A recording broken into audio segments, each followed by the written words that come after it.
John, I mean, what are you looking forward to most getting back to the stands this year? People being there. I'm telling you, that first game against UCF last year, and I come to the stadium, and the media, they parted the baseball field, and they gave me a number. They said, you're in, I can't even remember a number, like 133. And so I get there my 2 hours early. In my mind, I'm so jacked. It was football season. I'm ready to go see the tailgates, and I get there, and there's 4 other cars in the parking lot. And I'm like, oh, I'm here really early.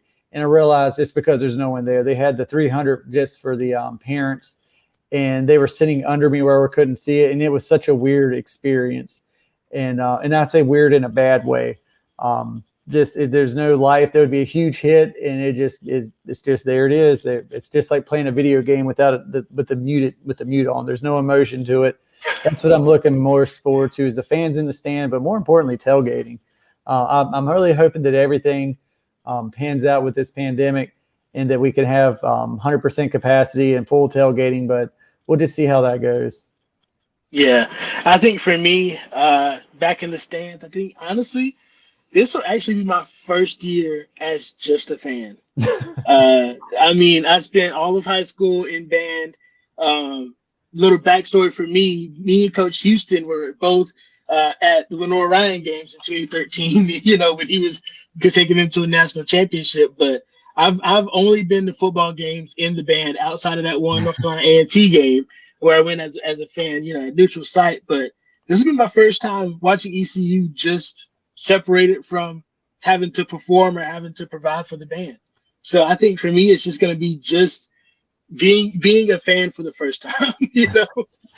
It's a trip. I mean, that's why as a kid and going with my parents, and when as I got older going, you don't realize as a fan how much goes into it. So I guarantee you that when you're sitting in there, you're going to be looking over at the band, watching what's going on, seeing all the ins and outs of it. And you're going to say you're just a fan, but I guarantee you something's going to catch your eye, and you're going to be, man, I missed that. Oh yeah. I know for sure. So some of our chants, I'm definitely gonna miss.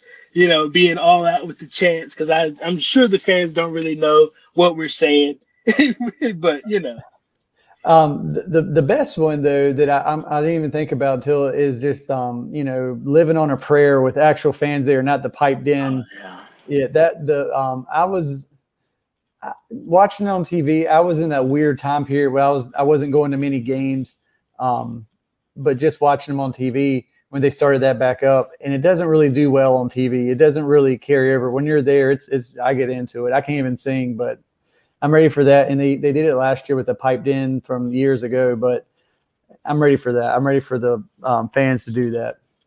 Oh yeah, and I'm definitely also really looking forward to no quarter.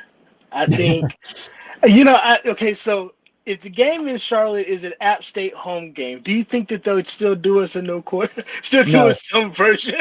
But I hope everyone brings their flags and just does it. I call it the basketball approach. At the basketball games, you just bring your own flag and everyone just holds them up. And I'm hoping that's going to be the case. But I'm excited. I'm hoping that someone will sneak it up the flagpole. I probably shouldn't talk about it, but last year the UCF game, somebody, I know who it was. I'm not going to drop them because I got in trouble a little bit for it. Ran the UCF flag up the flagpole upside down for a minute. And I'm hoping someone in the Charlotte, if you're listening, Bank of America employee, if you can just slip up that no quarter flag at the start of the fourth quarter, and maybe no one will notice it for a minute and you can run away. But I'm hoping we can do something, but we'll see. We'll see. Oh yeah, I think it'd be nice to kind of put a little red tint on the fans for a couple of seconds. I'm hoping in the purple and gold chain, I'm hoping it's going to be strong after that fourth quarter purple and gold when we're up by 21, but we'll see. That's let's go ahead and get to the predictions for the game. All right. I've written down my prediction so that you can't say that I cheated, but I want to hear yours first so I can get reaction from it. All right. So I'm going to be honest with you. Okay. My game prediction for this ECU versus Appalachian State opener, with a little background of ECU right now being a 10-point underdog. Mm-hmm. I've got ECU winning by like 3-5. just like 3-5. And right now, with us not really having our place kickers settled, I think that one field goal is what's going to really, ignite the team for this season. But I really do think it's going to be a really close game. But I do think ECU pulls it off by between 3 to 5 points. Or you're willing to put a score on it? Willing to put a score on it. Because we're gonna revisit this, because I'm telling you right now, I'm terrible. If anyone that knows me from Twitter, I'm terrible, and I own it. I do not put money on any game because it's just throwing it away. So if I'm gonna put a score on it, I'm gonna say 35-32. Okay. Or slash 30. I think App State gets to about 32, so I say 38-32 or 35-32, somewhere in that range. I'm gonna hold you to it. We're gonna come back and revisit this. I wrote it down on my phone so you couldn't say I was a liar. I did ECU 31-28. Okay. I'm at the kiss of death. I usually can pick the winner about 50% of the time, but I'm never close on the score. So if you want to use me as betting material, don't bet that score. I've never gotten the score right. I don't know if you know the Pirate Radio contest where they used to have the predict the score. Right. You remember that? I remember it was a joke one year. I picked us to beat State. I can't remember. I guessed the score perfectly. And I thought I was like, and it was the first time I've really predicted a score. I was like, oh, I'm great at this. I'm going to do it all the time. And I've never been close since. It's one and done. Yeah, I've never really tried to do score.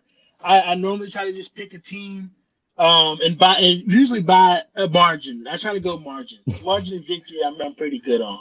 I'm just not happy. I'm not excited about being a 10-point dog at a neutral site.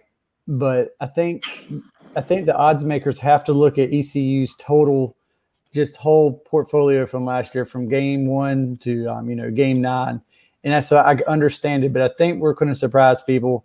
I hope we surprise people. Oh yeah, definitely. I definitely think we can surprise them. We'll come back to those scores and look at them after the game or when we preview our next game, and we'll see how well or not we did. We'll keep a running tally who's closer. So we both got ECU. I said by 3, 31-28. You said 3 to 5. I'll give you 35-32.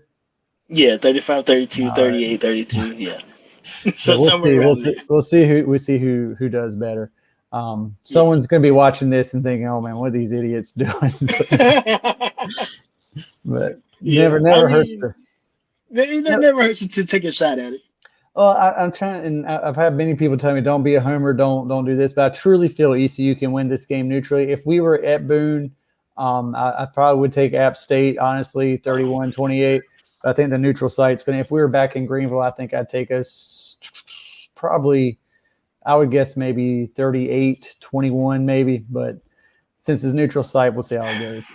If we were at Appalachian State, I would have us scoring at max 25 points for our offense. And then I think it could be a blowout. The opposite way at App. That's just. That's another stadium. That's another stadium. If you've never seen it or been to a game at App State, highly recommend it, man. It's a treasure out there in the mountains.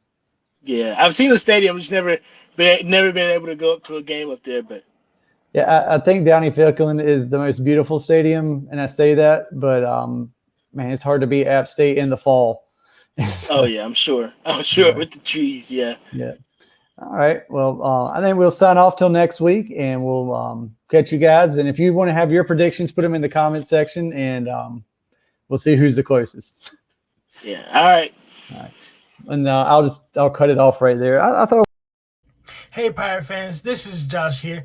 Thank you for stopping by and watching the 7 Cities No Quarter show. If you guys like this little clip, make sure you go watch the full video. And make sure you catch us live next week. You can find our schedule on our Facebook page, 7 Cities Shop Talk Sports Radio No Quarter. All right? So stay a pirate.